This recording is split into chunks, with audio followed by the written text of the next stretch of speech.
Hello friends, आज हम बात करेंगे स्टॉक मार्केट में इन्वेस्टमेंट करने के बाद टेंशन क्यों होती है।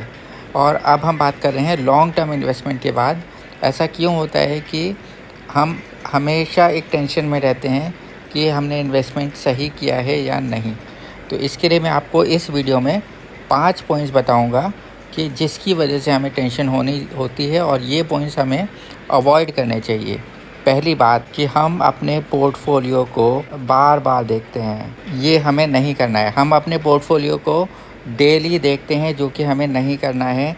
देखिए, आज से 10-15 साल पहले जब ऑनलाइन नहीं हुआ करता था सिस्टम, तो सब कुछ पेपर पे होता था। स्टॉक्स जो भी कोई ख़रीद लेता था वो एक पेपर में उसको रख लेता था और इसीलिए वो लॉन्ग टर्म इन्वेस्टमेंट रह जाती थी। लेकिन आज के टाइम में क्या है कि एक क्लिक से ही बाइंग हो जाती है और एक क्लिक से ही सेलिंग हो जाती है। तो उस वजह से ये जो डेली हम पोर्टफोलियो को देखते रहते हैं, इसकी वजह से हमारी टेंशन, हमारी स्ट्रेस बढ़ती ही जाती है और हम एक सही लॉन्ग टर्म इन्वेस्टमेंट का डिसीजन नहीं ले पाते हैं स्टॉक मार्केट में, जो आगे जाके हमारी वेल्थ क्रिएट करता है। अब हम डिस्कस कर लेते हैं दूसरा पॉइंट। अब दूसरा पॉइंट है कि शेयर प्राइस का फॉल होना। आप देखिए, ये शेयर मार्केट है और शेयर मार्केट का बेसिक नेचर है कि वो प्राइस में फ्लक्चुएशन होगी ही। ऊपर भी जाएगा स्टॉक का प्राइस और नीचे भी आएगा। जब ऊपर जाता है तो हमारी स्ट्रेस नहीं होती है, लेकिन जब नीचे आता है तो हमारी स्ट्रेस बढ़ने लग जाती है। और कभी कभी और मोस्टली ये होता है कि स्टॉक का प्राइस जैसे ही आपने बाय किया होता है वो नीचे जाता है। और इसका रीज़न है कि ये आप शॉर्ट टर्म में उसको देख रहे हैं कि वो नीचे जा रहा है। आपने स्टडी करके जब स्टॉक ख़रीदा है लॉन्ग टर्म इन्वेस्टमेंट के लिए, तो वो स्टॉक जब आपने बाय किया तो नीचे जाएगा ही जाएगा, क्योंकि उसके बाद वो थोड़ा सा ऊपर जाएगा या फिर से दोबारा नीचे आएगा और नीचे आता चला जाएगा। ये बेसिक नेचर है। और जब तेज़ी आती है, अगर हम एक साल की बात करें, एक साल में 365 डेज़ होते हैं, उसमें सैटरडे संडे हटा दिया जाए जब मार्केट बंद होता है तो कुछ ही दिन होते हैं। अगर हम मान के चलें कि 200 दिन अगर मार्केट ओपन रहता भी है, तो इन 200 दिन के अंदर भी हम ये कहेंगे कि 180 दिन तो मार्केट सिर्फ नीचे ही फॉल होता है। सिर्फ वो 20 ही दिन होते हैं जब मार्केट राइज़ करता है और आपके स्टॉक रिटर्न्स देना शुरू करते हैं। ये तभी होगा जब आप उसको होल्ड करेंगे। तो इसीलिए स्टॉक मार्केट में मैक्सिमम लोग नहीं टिक पाते हैं, क्योंकि वो जैसे ही स्टॉक को बाय करते हैं स्टॉक का प्राइस फॉल होने लगता है, वो घबरा जाते हैं कि अब कंपनी वर्क नहीं करेगी। बल्कि कंपनियां 10-10, 15-15 साल आराम से वर्क करती रहती हैं, अनलेस एंड अनटिल उसके कंपनी के अंदर कोई प्रॉब्लम ना हो। अब हम डिस्कस कर लेते हैं तीसरा पॉइंट जो हमें नहीं करना है। जब हम स्टॉक्स को बाय कर लेते हैं तब हमें स्टॉक से रिलेटेड जो भी शॉर्ट टर्म न्यूज़ आती है और बैड न्यूज़ आती है ख़ास करके, तो उस पर हमें इतना ज़्यादा ध्यान नहीं देना है। और हम क्या करते हैं कि जो भी न्यूज़ होती है, अगर वो ज़रा से भी बैड न्यूज़ होगी तो हम अपने स्टॉक में स्ट्रेस लेना शुरू कर देते हैं। उसको हम ये सोचने लगते हैं कि अब ये कंपनी परफॉर्म नहीं कर पाएगी, चाहे हमने कितनी भी स्टडी की हो। तो इस न्यूज़ के ऊपर हमें ज़्यादा ध्यान नहीं देना है। ये सिर्फ शॉर्ट टर्म न्यूज़ है और शॉर्ट टर्म न्यूज़ आती ही रहती हैं स्टॉक्स में। और आप देखेंगे कि ऐसा अक्सर होगा कि जिस कंपनी के शेयर आपने ख़रीदा है उसकी ही कॉम्पिटिटर कंपनी के न्यूज़ होंगे, वो अच्छे आएंगे। और जिस कंपनी का आपने शेयर ख़रीदा है उस कंपनी के न्यूज़ बेकार ही आएंगे। और ये देखा गया है कि जब वो न्यूज़ अच्छे आते हैं, जब आप उस शेयर को सेल कर देते हैं, तब उस कंपनी के न्यूज़ अच्छे आने लगेंगे।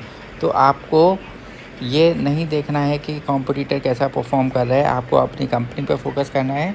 बस ये देखना है कि वो जो न्यूज़ आई है वो इंटरनल न्यूज़ ना हो, मैनेजमेंट से रिलेटेड न्यूज़ ना हो। ये सब चीज़ें आपको ध्यान देनी है और इसके बेसिस पर ही आपको डिसीजन लेना है और लॉन्ग टर्म टिके रहना है। अब हम बात करते हैं फोर्थ पॉइंट। हमें कभी भी अपने शेयर से इमोशनली अटैच नहीं होना है, यानी कि हमें इमोशनल अटैचमेंट नहीं होनी चाहिए किसी भी शेयर से, कि पता लगे कि किसी भी रीज़न से वो कंपनी डूब रही है तो हम सोचें कि नहीं, हम लॉन्ग टर्म इन्वेस्टेड रहें या हम ये सोचें कि इस कंपनी में अब इतना ज़्यादा प्रॉफिट हो गया है तो इसको सेल कर दें। तो ये जो इमोशनल अटैचमेंट्स होती हैं ये हमें फ़ेल कर सकती हैं। तो ऐसा कोई भी इमोशनल अटैचमेंट नहीं होना चाहिए पर्टिकुलरली किसी भी स्टॉक से जो हमने लॉन्ग टर्म सोचा हुआ है। अगर उसमें कुछ बहुत ज़्यादा गड़बड़ चल रही है तो हमें उस टाइम पर एग्ज़िट कर देना चाहिए, ठीक है, वरना ये आपके लिए बहुत बड़ा स्ट्रेस, बहुत बड़ी टेंशन क्रिएट कर सकती है। अब हम डिस्कस कर लेते हैं 5वां पॉइंट। हमें अक्सर इन्वेस्टमेंट करने के बाद टेंशन इसीलिए होती है क्योंकि हमने स्टॉक के बारे में खुद से नहीं पढ़ा होता है और जनरली हमने रिकमेंडेड स्टॉक्स खरीदे होते हैं। भले ही हमने आज की डेट में भी अच्छी कंपनीज़ के स्टॉक्स खरीदे होते हैं कि ये निफ्टी 50 का स्टॉक है या सेंसेक्स का स्टॉक है और ब्लू चिप कंपनीज़ हैं, फिर भी अगर हम देखें तो हम 90% उसके बारे में फिर भी नहीं पढ़ते हैं, बस यही सोच के कि ये कंपनी 10 साल से परफॉर्म कर रही है, 20 साल से अच्छा परफॉर्म कर रही है। नहीं, आपको हमेशा चाहे कोई भी स्टॉक आपने परचेज़ किया है, आप उसके बिज़नेस को समझिए। यहाँ पे बिज़नेस इम्पॉर्टेंट होता है और आपको ये देखना है कि ये जो बिज़नेस आपने ख़रीदा है, क्या ये बिज़नेस फ्यूचरिस्टिक है या नहीं। अगर ये बिज़नेस आपको लगता है कि भले ही इसने कैसा भी परफॉर्मेंस पास्ट में किया हो, लेकिन फ्यूचर में इसका रोल इम्पॉर्टेंट होता है आपके लिए, तो फ्यूचर में इन्वेस्टमेंट के लिए फ्यूचरिस्टिक स्टॉक होना चाहिए और आपको रिकमेंडेशंस पर ध्यान नहीं देना है, ठीक है। तो ये बातें आपको ध्यान देनी है स्टॉक मार्केट में। 5 पॉइंट्स कि आपको कभी भी, अगर हम बात करें तो कभी भी आपको अपने लिए पोर्टफोलियो को हमेशा नहीं देखना है, ठीक है। दूसरी बात, आपको जब भी शेयर प्राइस फॉल हो आपके लेने के बाद तो आपको उस पर पैनिक नहीं करना है, आपको वेट करना है क्योंकि आप लॉन्ग टर्म इन्वेस्ट कर रहे हैं, क्योंकि आपने स्टडी करके स्टॉक खरीदा है। ये आपको ध्यान देने की वाली बात है। कोई भी बैड न्यूज़ आता है कंपनी का, वो भी कुछ इंटरनल रीजंस की वजह से नहीं आता है, तो उस पर आपको इतना ज़्यादा ध्यान नहीं देना है। हाँ, अगर इंटरनल रीजंस की वजह से आता है तो आप उसको ज़रूर ध्यान दें और अपना डिसीजंस लें। अब किसी भी शेयर से आपको इमोशनल अटैचमेंट नहीं होनी चाहिए, ठीक है। अगर आपको लगता है कि कंपनी बहुत ज़्यादा ड्रास्टिक फॉल हो चुकी है और इसमें अब कोई रिकवरी के चांसेस नहीं है, तो आप एग्ज़िट या अपना डिसीजन ले सकते हैं। और 5वीं बात, आपको रिकमेंडेशंस पर स्टॉक कभी नहीं बाय करने होते हैं, क्योंकि स्टॉक मार्केट में आप कंपनी के शेयर और प्राइस अपना पैसा नहीं लगा रहे हैं, आप बेसिकली एक बिज़नेस को ख़रीद रहे हैं और उस बिज़नेस की परफॉर्मेंस ही डिपेंड करेगी कि वो आगे कैसा परफॉर्म करेगा। तो अगर फ्यूचर ब्राइट होगा तो आपका वेल्थ क्रिएट होने से कोई नहीं रोक सकता है। तो उम्मीद है आपको ये बातें समझ में आई होगी।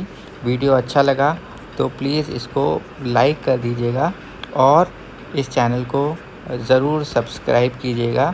अगर इसके अलावा आपको कोई भी डाउट्स है तो नीचे दिए गए कमेंट सेक्शन में मुझसे पूछ सकते हैं। मिलते हैं नेक्स्ट वीडियो में, तब तक के लिए बाय बाय।